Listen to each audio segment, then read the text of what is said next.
The chandeliers of Winterbourne Palace blazed with 1,000 candles, their light glinting off crystal flutes and sequined gowns like frost catching dawn.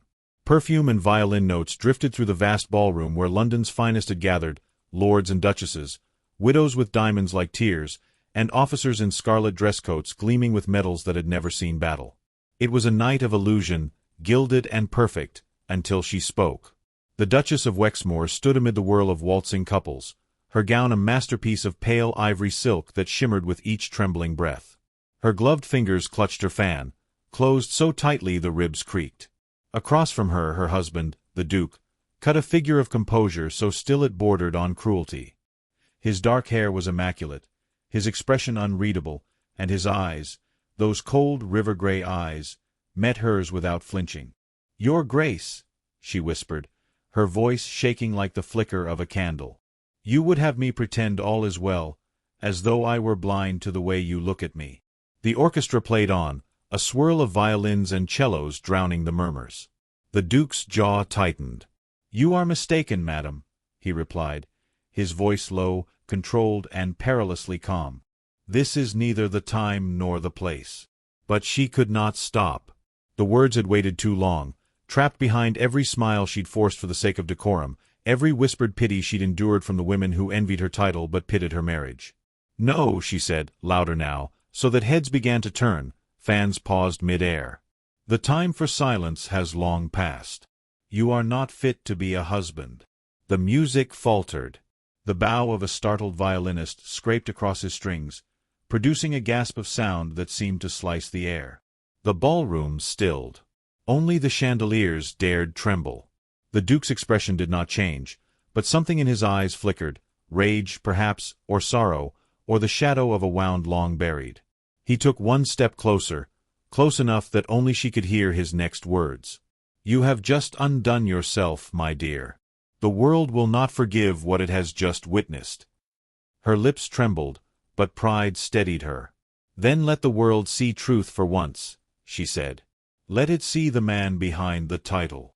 There was a murmur among the guests, a rustle of silk, the hiss of whispered names.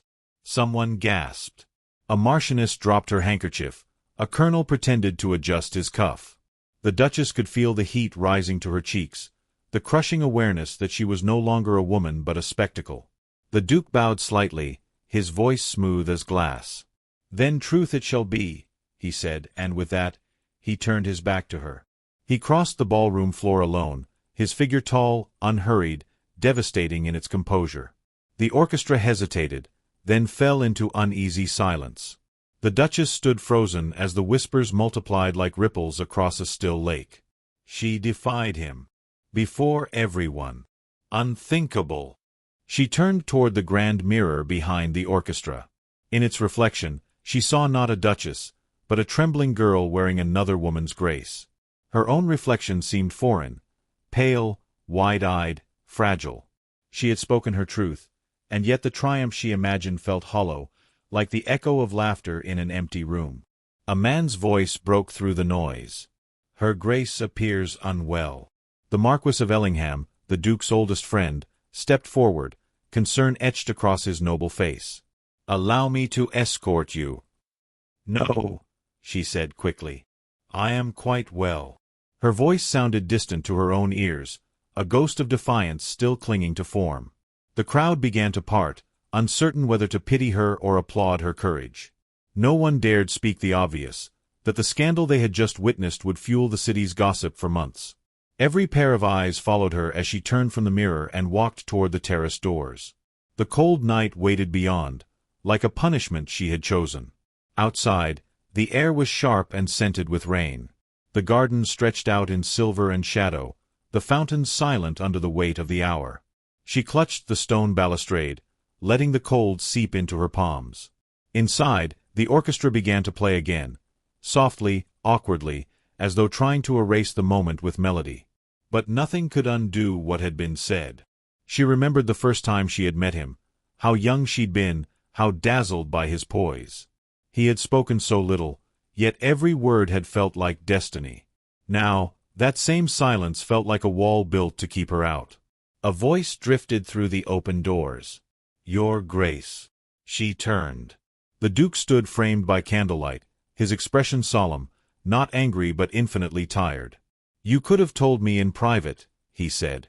"You would not have listened." "I always listened." She laughed softly, bitterly. "To my words, perhaps, but never to my heart." For the briefest moment, something human cracked through his composure. "Do you think I take pleasure in this? In watching us turn into gossip for bored wives and idle men?" She faced him fully, the moonlight catching the silver of her gown. "Then perhaps you should have treated me as more than an ornament at your side." He stepped forward, but she stepped back. The distance between them had never been measured in feet. "You speak of cruelty," he said, "yet you wield it like a sword." "Because it is the only weapon you left me," she whispered. He stood still, the wind tugging at his coat, his voice sinking low. "There was a time when you loved me." "There was a time," she said, "when I believed you could." Neither spoke for a long while. From inside came the faint murmur of resumed laughter, the clinking of glasses. Society, relentless and hungry, had already moved on. But neither of them could. Finally, the Duke reached into his pocket and drew out a single white glove, hers. She remembered losing it earlier in the dance, searching briefly before the argument had begun. He placed it on the balustrade between them. "You dropped this," he said simply. Their fingers brushed as he released it, a fleeting contact that felt like a lifetime condensed into a breath. Then he turned away, descending the steps toward the darkened garden. Rain began to fall, softly at first, then heavier, blurring the outlines of the statues and the hedges beyond. The Duchess lifted the glove, pressing it to her chest. It still carried his scent, lavender and faint tobacco, a ghost of the man she had once adored. She closed her eyes and listened to the sound of his footsteps fading into the rain. Inside, the music swelled again. The guests danced as though nothing had happened. But she knew that by morning, every whisper in London would begin with her name. She straightened her shoulders and walked back inside. Her face was calm now, every trace of tremor erased. The mask of the Duchess had returned, but something fragile within her had broken beyond repair. And on the marble floor, half hidden beneath a fallen ribbon, the Duke's other glove lay forgotten, its edge torn, as though caught in haste, and faintly stained with a drop of blood. London spoke in whispers. It always did when blood and silk were involved. Within a week of the Winterbourne ball, the name of the Duchess of Wexmoor had become its favorite sin. At every salon and supper table, ladies leaned over their teacups and murmured what she had said, what he had done, and how the chandeliers had trembled when pride shattered like crystal. She did not leave her house for 10 days. The newspapers had already done it for her, pages of scandal dressed as speculation. "The Duchess humiliates her husband before the crown," they cried, while caricatures in cheap prints showed her pointing a fan like a dagger, and the Duke turning away in tragic nobility. London adored its monsters. It made them easier to love. At Wexmoor Manor, far from the city's laughter, the air felt colder than winter itself. Curtains were drawn, and even the servants moved as though sound might wound. The Duchess sat before the fire, a letter trembling in her hands, a note from her mother, written in the softest cruelty. "Your conduct, my dear, has made reconciliation difficult. Society values restraint, not righteousness. A woman may forgive, it is rarely her place to expose." She folded the letter carefully and fed it to the flames. The paper curled like a dying petal. That afternoon, her sister arrived. Lady Evelyn Harcourt stepped into the dim drawing-room with the cautious grace of one who heard more than she saw. She was 40, delicate of frame, her eyes a pale blue clouded by blindness since youth. Time had not stolen her beauty, only softened it into something quiet, unthreatening, and profound. The Duchess rose, startled. "Evelyn, you should not have come. The journey was worth the trouble," Evelyn said, her smile faint but sure. "I was told my sister had vanished from the world. I wished to see if it were true." "I have not vanished," she replied bitterly. "Only fallen from grace." Evelyn reached for her, hands finding hers with gentle certainty. "Then fall no further. The ground is kinder than the whispers that would keep you there."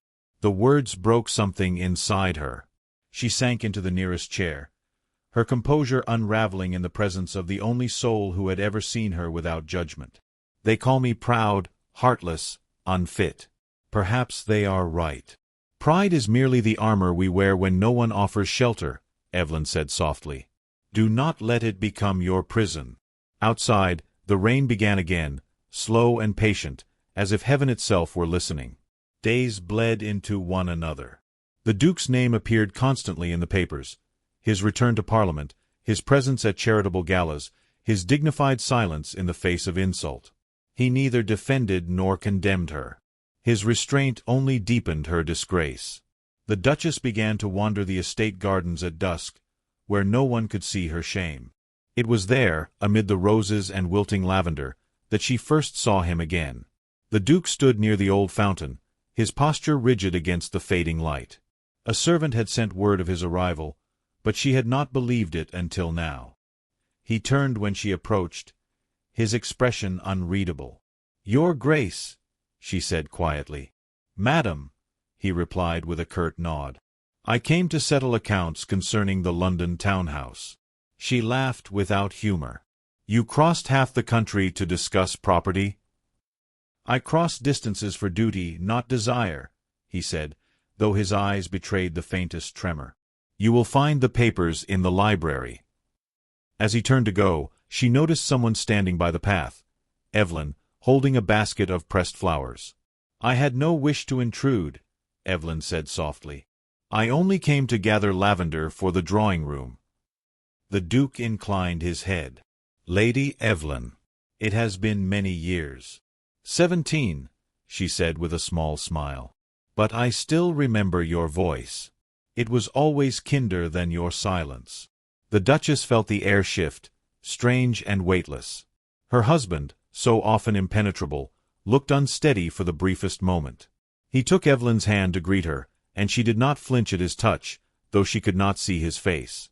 "You have not changed, Your Grace," she said. Still tall, still careful with words. He released her hand gently. "And you, my lady, still see more than most." That evening, over supper, conversation drifted cautiously between them. Evelyn spoke of gardens, of music she could no longer play. The Duke listened with a softness the Duchess had never seen. His laughter came quietly, once, only once, but it lingered. When he left, Evelyn sat alone at the piano, fingers hovering above the keys. The melody she played was tender, uncertain, a tune that belonged to memory more than sound. The Duchess watched from the doorway, torn between gratitude and unease. By morning, gossip had already sprouted like ivy. The servants whispered first, then the villagers. The Duke of Wexmoor was visiting again and again, ostensibly to manage affairs, yet his carriage lingered long after business should have ended. And always, it was Lady Evelyn who seemed to greet him. The Duchess read the new headline weeks later. The Duke's calls to the blind lady. Sympathy or something more? Her hands shook as she crumpled the paper. Evelyn found her in the garden later that day. "It is nonsense," she said simply. "They invent cruelty for sport." "And yet," the Duchess whispered, "you do not deny he comes for you." Evelyn hesitated. "He comes for peace. I am no threat to you, my dear." "You are everything I am not," she said bitterly. "Gentle, uncomplicated, untouched by ridicule." "I am blind, Arabella," Evelyn replied softly. "Do you envy that too?" The Duchess turned away, ashamed. "No. I envy how you see without eyes what I missed with both." Silence settled between them, heavy as the rain that began to fall once more. Somewhere within the manor, a clock struck 3, its echo carrying through the corridors like a warning. Later that night, as candles guttered in their holders, a servant brought her a package, small, wrapped in pale paper, sealed with the Duke's crest. Her heart stuttered. She broke the seal and unfolded the tissue. Inside lay a single pressed flower, lavender, delicate and scentless, tied with a ribbon the color of twilight. Beneath it, a note written in his restrained hand. "For what was once fragrant, though time has taken its sweetness."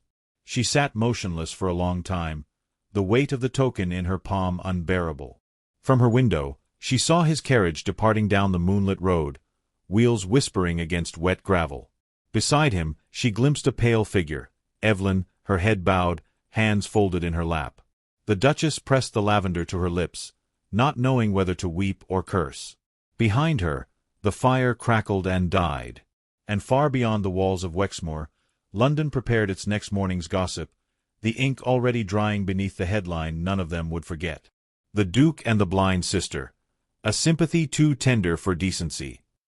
The manor had not known music for weeks, yet that evening, faint notes drifted through its corridors, hesitant, fragile, as if afraid of being heard.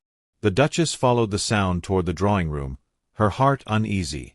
Evelyn was at the piano again, fingers trembling upon ivory keys, her sightless eyes turned toward the window where rain painted soft streaks of silver.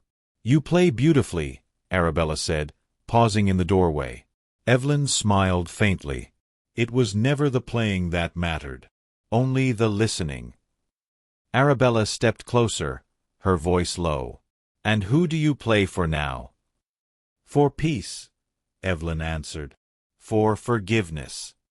The Duchess closed the door behind her, shutting out the world.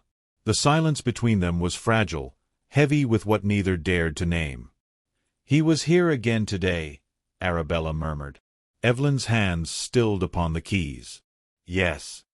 He does not come for property disputes any longer." "No," Evelyn whispered. "He comes because he cannot bear not to." The Duchess drew in a sharp breath. "Then it is true. He—" Evelyn shook her head. "Do not speak it. What you imagine is not what is." Arabella circled the piano slowly, her gown whispering across the carpet. "Then tell me what is. Tell me why my husband lingers in my sister's company while my name is mocked across London." Evelyn's voice trembled. "Because he feels safe in my darkness." The words hung in the air, strange and devastating. "Safe?" the Duchess echoed. "He carries shame he cannot speak of," Evelyn said. "The night of the ball, what you said before all those people, it wounded more deeply than you intended. He is not the cruel man you believed him to be. He hides tenderness beneath restraint and pain behind pride." Arabella's laughter broke harshly. "Tenderness? He humiliated me by his silence." "No," Evelyn said gently. "He protected you by it." The Duchess turned away, tears threatening. "You defend him as though he were blameless." "I defend him because he is human," Evelyn replied. "As are you." Two proud hearts, each waiting for the other to yield. Outside, thunder rolled over the moors. The fire in the grate hissed, and shadows swayed like unspoken truths. Arabella sank into the nearest chair, pressing a hand to her brow. "You speak as though you know his heart better than I ever did." Evelyn hesitated, then stood, her hand trailing along the piano's edge until it found the chair opposite. "Perhaps I do," she said softly, "but not because he has given it to me." Arabella lifted her gaze sharply. "Then why?" "Because he has given me his sorrow." The Duchess studied her sister's face, the calm, the sorrow, the faint tremor in her lips, and something within her began to shift. "Evelyn, what passes between you and him?" Evelyn's fingers clenched. "Conversation, music, regret, nothing more. He comes to remember what gentleness feels like." Arabella's voice cracked. "And you allow it?" "I allow compassion where the world denies it," Evelyn said. "He speaks of you often, though not as you imagine. He says you are flame and storm and reason combined, that he admires your courage, though he cannot endure its burn." Tears gathered in Arabella's eyes. "He said that?" "Yes." "He does not hate you, Arabella. He fears you." The room felt suddenly smaller, the air thick with everything left unsaid. Arabella stood, pacing, her hands trembling. "Then why seek you? Why confide in you, of all people?" "Because I cannot see his pride," Evelyn whispered. "And he cannot see my eyes fill when he speaks your name." For a moment, neither sister breathed. Arabella stepped closer, her voice barely audible. "You love him." Evelyn did not answer. A single tear slid down her cheek, glinting in the firelight. "Oh God!" Arabella murmured, staggering back. "All this time, and you said nothing. What would you have had me say?" Evelyn's voice was raw, breaking at the edges. "That I loved a man who belonged to my sister? That I cherished him because he remembered my blindness with kindness when others looked away in pity?" Arabella's throat tightened. "You should have told me." "I tried," Evelyn whispered, "but your pain was louder than my truth." The rain outside turned fierce, hammering against the window panes. Arabella pressed her palms together, torn between fury and grief. "He ruined me before society, Evelyn. And now you, my own blood, have taken what little affection remained." "I took nothing," Evelyn said, standing now, trembling. "He loves you still. That is why he cannot forgive himself. The visits, the conversations, they are his penance, not his passion." Arabella's eyes burned with disbelief. "Then why send me tokens wrapped in lies? Why the lavender? Why that note?" Evelyn's lips parted, pain flickering across her face. "Because it was not meant for you." The words struck like a whip.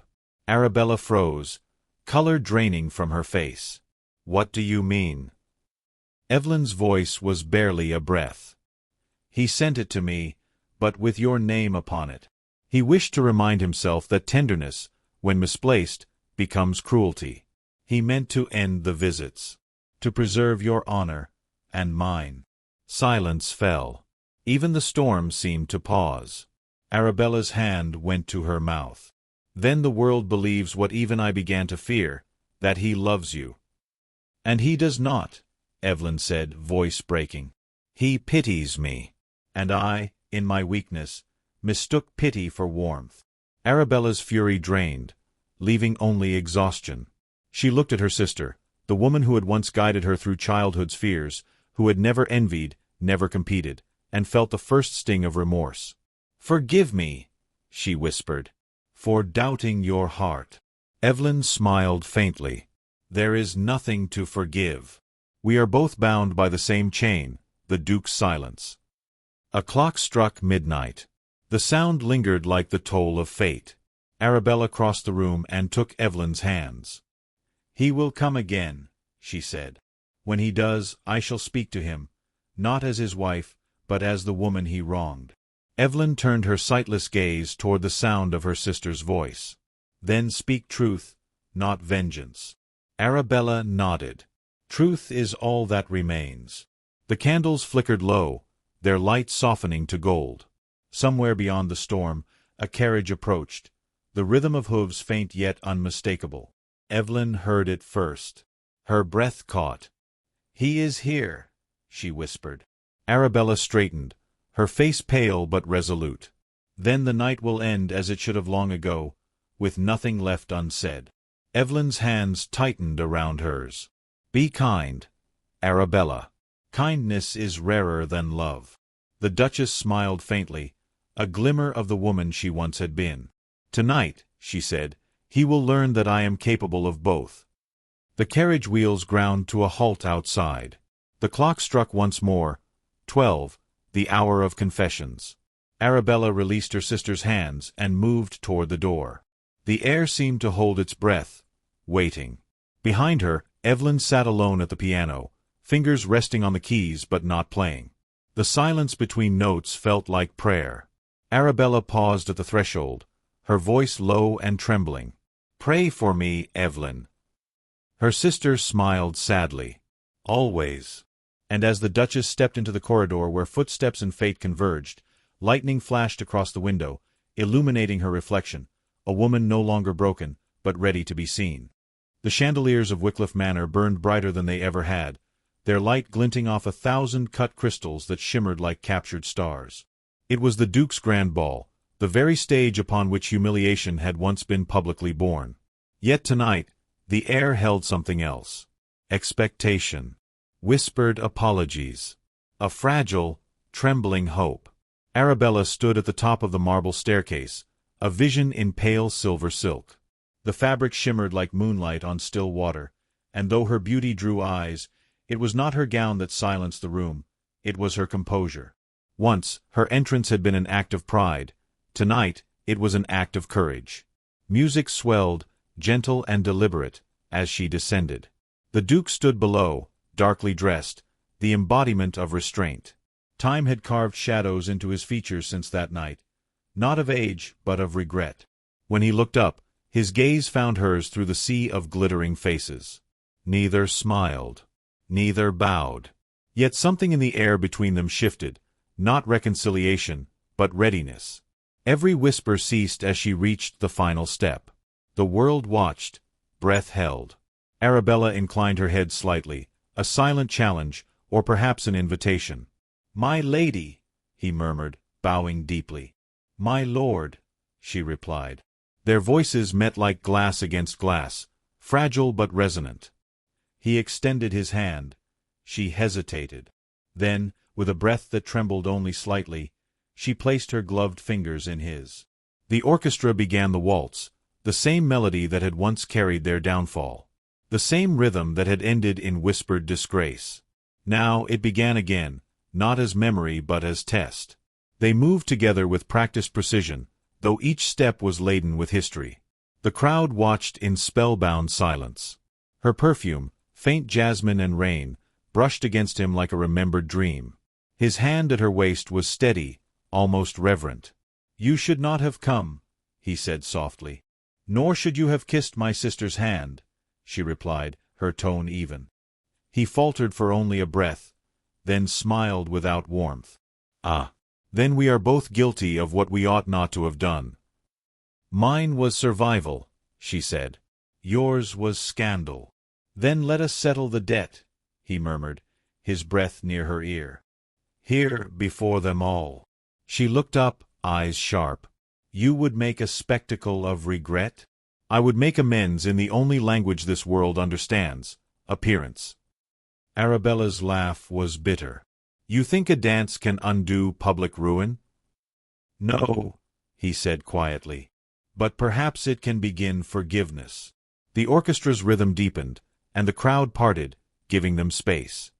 He led her through the turn with deliberate grace, his movements protective rather than possessive. Around them, whispers began, hushed astonishment, envy, intrigue. "The Duke and Duchess dance again," someone murmured. And just like that, the narrative began to rewrite itself. Evelyn stood at the edge of the hall, her blind eyes turned toward the music. She could not see them, but she felt the weight of the moment, a tide changing course. Arabella caught sight of her sister and faltered mid-step. The Duke steadied her, following her gaze. "She came," he whispered. "She insisted," Arabella said. "She wanted to hear the end of what she began." He looked toward Evelyn, a shadow of tenderness crossing his face. "She deserves peace." "She deserves truth," Arabella replied. "As do I." When the music paused for the turn, Arabella drew back slightly. "Tell me now, before the next note, did you love her?" He did not lie. "I pitied her, and I mistook pity for something gentler." "And for me?" she asked. He met her gaze. "I feared you, because you saw through me when I did not wish to be seen." The music resumed. Their dance became slower, more intimate, no longer performance, but confession. "You wounded me," she whispered. "Not with words, but with silence." "I thought silence would protect you," he said. "But it only protected my cowardice." Arabella's eyes softened. "Then speak now, my lord. Speak as the man I once believed you to be." He drew her closer, so near that only she could hear. "I have lived among ghosts, my father's pride, society's gaze, my own mistakes. But none haunt me like the memory of your voice the night I lost you." Her breath caught. For the first time, there was no anger in her expression, only sorrow. "Then prove it," she said. He nodded. The music swelled to its final movement. He released her hand and turned toward the gathered guests, his voice carrying across the ballroom. "Years ago," he began, "I failed the woman I was sworn to honor. I allowed vanity to dictate silence when I should have defended her name. Tonight, before all of you, I ask her pardon, not as her husband, but as a man who wronged her before the world." The room went still. Gasps broke through the hush. The Duchess stood motionless, her face pale in the golden light. "You speak too late," she whispered. "Perhaps," he said. "But if love must come late, let it at least come true." He went down on one knee, not as a gesture of romance but of repentance. The act struck the crowd like thunder. Arabella trembled, torn between fury and forgiveness. "Rise," she said quietly. "You shame yourself." "I restore you," he answered simply. Her throat tightened. For a moment, the memory of all her pain seemed to dissolve in the enormity of the gesture. But before she could speak, another voice broke through the murmurs, Evelyn's. "Arabella," she called softly from across the hall. "Let him rise. Let the past be buried, if not forgotten." The Duchess turned toward her sister, her vision blurred by tears. "And what of you, dearest? What becomes of your heart?" Evelyn smiled faintly. "He freed it when he spoke your name instead of mine." The final notes of the waltz faded into silence. The Duke rose slowly, his eyes never leaving Arabella's. For a long, unbroken moment, the world held its breath. Then, with quiet dignity, the Duchess extended her hand, not in surrender, but in resolution. He took it, bowing low, pressing his lips not to her skin but to the air just above it, reverent, restrained, as if to promise that what was broken would be mended without presumption. The crowd erupted into applause, but the three souls at the heart of the storm heard none of it. For them, the world had narrowed to one truth.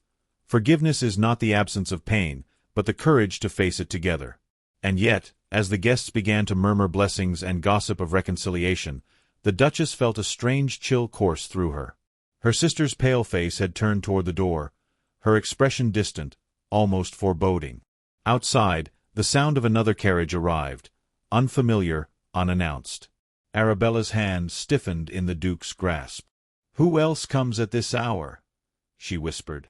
The Duke's expression darkened. "Someone who should not."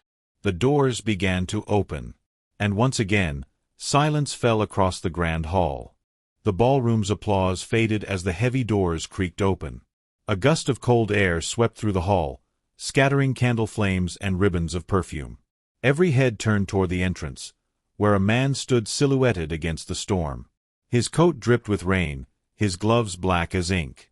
The footmen hesitated, uncertain whether to announce him. Arabella's heart stilled. The Duke's hand tightened around hers. "Good God!" someone whispered. "It's Lord Hensley." The name carried weight. The man whose rumor years ago had begun the Duchess's ruin, the serpent who whispered scandal into every drawing-room. His return was no accident. He had come to reclaim the narrative that tonight threatened to die. Lord Hensley strode forward, arrogance wrapped in civility.